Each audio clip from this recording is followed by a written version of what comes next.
Hello and welcome to Sport This Morning. I'm Cecilia Omogbe. I'm Taya Salam. Many thanks for joining us on the show. This is what it looks like. Today we're talking about the Nigeria Football Federation leadership tussle, and there seems to be a resolution on the horizon. That's because that man on your screen, Sanusi Mohammed, is back in charge. He's the General Secretary of the Nigerian Football Federation. Remember, they were all thrown out a couple of days ago on court orders. But as it is right now, it's back in the saddle. Talking about Mohammed Sanusi. But then the Minister of Sport is saying that nothing has changed. Everything remains the same. There is no new development after the Supreme Court ruling of April 27, 2018. So he says the federal court order of June 5th and all others that ordered that they should vacate the office, all the order actually remains. So nothing has changed, and this is coming from the sports minister, Barrister Solomon Dalong. Oh, did I hear you just say not so fast, Taya? Because I said earlier it looks like there's a resolution on the horizon, and now we're going back to status quo remaining according to the sports minister, Solomon Dalong. Let's move on from that. Let's talk about football. I mean, this is very, very topical. Yesterday, we talked about Mesut Ozil retiring from international football, citing racism and disrespect. And this morning, we have a reaction from the German FA, who have come out to strongly deny and reject every claim made by Mesut Ozil. According to them, there's no issues of racism at all in the German FA. That's their word, Cecilia. And this one is going to rumble on and on and on. And I have to say, our opinions are divided on this one. A whole lot of people are talking about this. Some people are actually calling him the MVP of the field of play because of the boldness he had to actually come out and talk about a very, very sensitive issues like this, especially in an era where most people just want to be politically correct. Right. This guy had to stand his ground and he said, this is what it is and this is the way it is, but the German FA are not having any of that. We'll wait and see. Developments obviously will come from this particular issue. Maybe FIFA might just come in and say racism in sports. That's all we want. I mean, these are all allegations. You have to say. I mean, Mesut is alleged. They'll have to investigate. Exactly. If FIFA comes in. Exactly. So I will continue to monitor that situation, and whenever there's an update, I will bring it on our subsequent shows. Absolutely. And now we start with tennis, talking about the German Open. There's a top seed that has fallen. Yes. I mean, when I mean a top seed, I'm talking about David Ferrer. He was knocked out by a 17-year-old German. Okay, the guy is German. You understand what it means? Because when you play in home court, that gives you the advantage. And that's the reason he knocked him out. It was really easy for him. Okay, this one is an upset. So no matter how you want to paint it. Okay, David Ferrer is not the player he used to be. David Ferrer is no longer world number 3 he used to be. But getting knocked out this easily by a rookie who's 17, who's playing his 4th tour level match, compared to Ferrer, who's played over 700, 726 to be precise. It's a massive upset. To Grand Slam finals. And not only that, he's ranked 62 in the world right now. Right. And the young man we're talking about, the teenager, is ranked 272 in the world. So this is a huge skin for him. Fantastic scalp for the young man there. His name is Rudolf Moleka, defeating former world number 3 David Ferrer in the first round of the German Open. So what a way to announce himself to the tennis world. Yeah, fantastic. In 2 hours 31 minutes he was done. Interesting. It'll be very interesting to see how far it goes in this competition. He's also playing in front of his home fans as well, so perhaps that might actually spur him on into the latter rounds of the competition. He goes on to face a player called Damir Zuma. That's in the 2nd round. So congratulations to Rudolf Moleka for advancing to the second round of the German Open by beating David Ferrer. We're still talking about the German Open in Hamburg. This time around, Pablo Carreno Busta avoided an upset. He made sure he didn't follow in the footsteps of David Ferrer. He had to really dig deep, fight back from going a set down to defeat Florian Mayer, Sicilian. 2-6, 6-1, 7-6. and that was the opening round. But he didn't really get to have that. But then when he took the first, when Maya took the first lost set, the first set, 6-2. yeah. I'm talking about Maya now. Yep. When he took the first set 6-2, I felt, okay, maybe Karina Busta may not have this one, but somehow he was able to save 8 aces through the match, storming back to win the second set 6-1, and that gave him the boost to get into the last one, win to a tie break 7-6. So you would say it's a good one for him. Yeah, it doesn't matter. Tie break, whatever. If a winner had to be decided, and that's why you go into tie break. So the game, and Karina Busta won that one comfortably 7-4, and he's also through to the second round of the German Open. Karina Busta, one of those players that everyone is looking up to crash the party. I mean, join the big guns and probably winning a major. He's been very consistent on the ATP tour, but still hasn't, gone to that next level of trying to win a major. But it's still quite relatively young, and there's still enough time for him to do it. I like him a lot. I have a lot of time for Karina Busta, and let's see how the remaining of the season, pans out for him.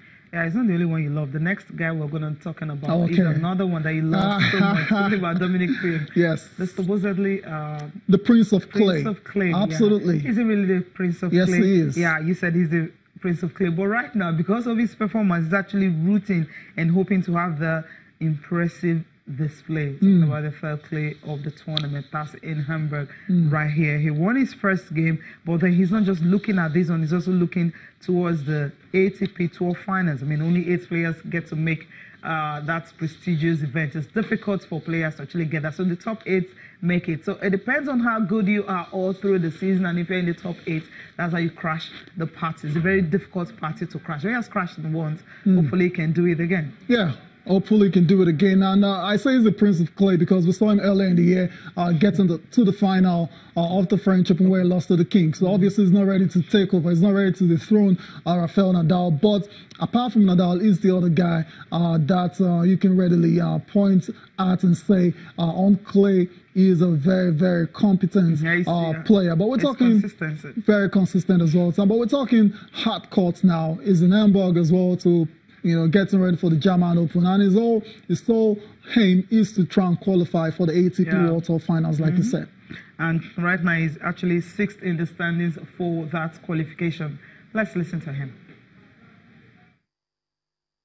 Difficult grass-court season, a little bit unlucky, and also probably because I played a lot before, so the body needed a little break. But now I'm refreshed and all ready for, of course, these 2 tournaments now, but then also for the hardcourt season later. It's a sign that I've played well in the last weeks and months, because especially in a 500 tournament means that you have a very good ranking if you're seed number 1, and of course there are some advantages in the draw. You don't get the best players straight away, so I'm trying everything to also get the title here. Yeah, it's a big goal definitely from the beginning of the season to be able to play in London again, and I think these 2 tournaments, Hamburg, Kitzbühel, if I play well, I could get a good points and maybe a little bit distance to the guys behind me and go with a good feeling into the hardcourt swing. A good feeling there for him, and hopefully he gets to crash the party this year again in the ATP Tour Finals. I wouldn't say he'll crash the party. I think his game is good enough to make that trip to London. It's world number 8 now. It's in November, right? Yeah, it's still a long way. So I expect him to improve as the season goes by. Yeah. Okay. Hopefully he can do that. Let's talk about the big boy. I mean, talking about big boy or the legend. Yeah, the legend. The GOAT himself. Talking about Roger Federer. We had the Rogers Cup. We thought it was going to be there. Here's food out. The reason, he just wants to manage his games. And so the US Open is still there. The last Grand Slam of the season. So he might just get his hands on that one. Oh, interesting. After, Wimbledon actually, escape him and all that. Talking about that grueling match he played against Kevin Anderson, who went on to actually lose that Wimbledon final. So I was taken by him losing. But then Roger Federer will not be at the Rogers Cup. Yeah, Roger Federer no Rogers Cup. I imagine the fans are very, very disappointed not to see the legend himself, coming to Toronto for that competition. But for Federer, we all know his target is the majors, and one more to go. We'll be going all out for that one. And if it doesn't happen for him, I think it'll still be a very good season, having won in Australia already. So Roger Federer, we'll be looking forward to your return to the court as soon as possible. Okay, let's move on from tennis now. Let's talk about this guy, Ryan Lochte. If you remember Ryan Lochte, 12-time Olympic champion, 6 gold medals in total. Wasn't the news for the wrong reasons. If you remember last time, accused officials in Brazil of being robbed. Later came on to admit that, okay, they embellished the story and it wasn't that serious. That's what he said. Yeah, but now he's in big trouble now. This is far bigger trouble than what he faced in the hands of the police in Brazil. The story is he's been banned for 14 months for an anti-doping rule violation. That's the man right there, well-decorated Olympian, but he's made a silly, very costly mistake, and he's going to pay for it. Yeah, definitely. The banned substance he used was actually, I think the infusion exceeded 100 ml. That's, it was trying to explain the whole vitamin stuff and all that and everything. So for Ryan Lochte, he hasn't used any banned substance or anything, but the method, which is intravenous substance into his system, is what is costing this particular ban. So for Ryan Lochte, not good at all, because for WADA there are banned substances and they also have banned methods as well too. So the method intravenous infusion has definitely put Ryan Lochte in big trouble. And interestingly, it's come out to just admit his own mistakes here. We all know the principle of WADA is a strict liability policy. You're strictly responsible for what goes on into your body. And Ryan Lochte admits and is devastated by this ban. Let's get to listen to him now. Cooperating with USADA and their sanction, and I'm still going to train every day. And I have goals that I want to accomplish in 2020. And if anything, this will make me more hungry, and I'll definitely be there in 2020. It's too much liquid in an IV infusion, and it's 100 milliliters. And what I took was over. So, but everything that I did take, you can get at CVS, Walgreens, you name it. So nothing that I took was, and that's what I want to make point, that nothing that I took was illegal. Everything I did was legal. I wasn't too clear on the rules, but now I am. And hopefully, and I know there's other athletes that don't know this rule. And I want to help them and make sure that other athletes don't make the same mistake I did.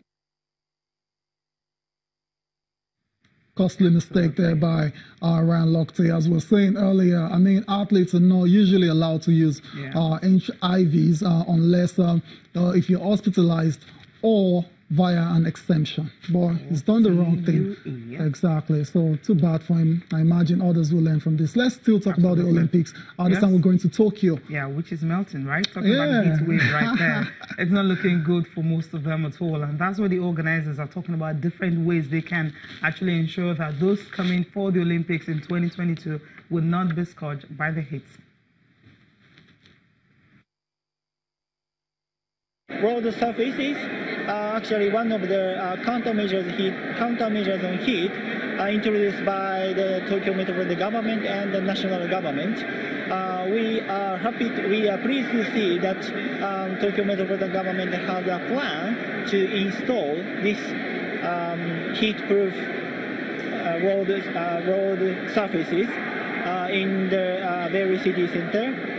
With a total length of more than 100 kilometers, and this includes the marathon course, so that it will be able to help it will be able to contribute to the countermeasures on heat. Yeah, that's the way it is. They're making sure that those coming for the game are really protected. Hopefully, at that time, I think the record reaching right now, we heard is about 41 degrees Celsius. That's really, really high in Tokyo. Hopefully they will be able to handle that, and when the games begin, we won't have anything like that. We'll go for a break now. We'll come back. We're talking about what's happening right here in Nigeria.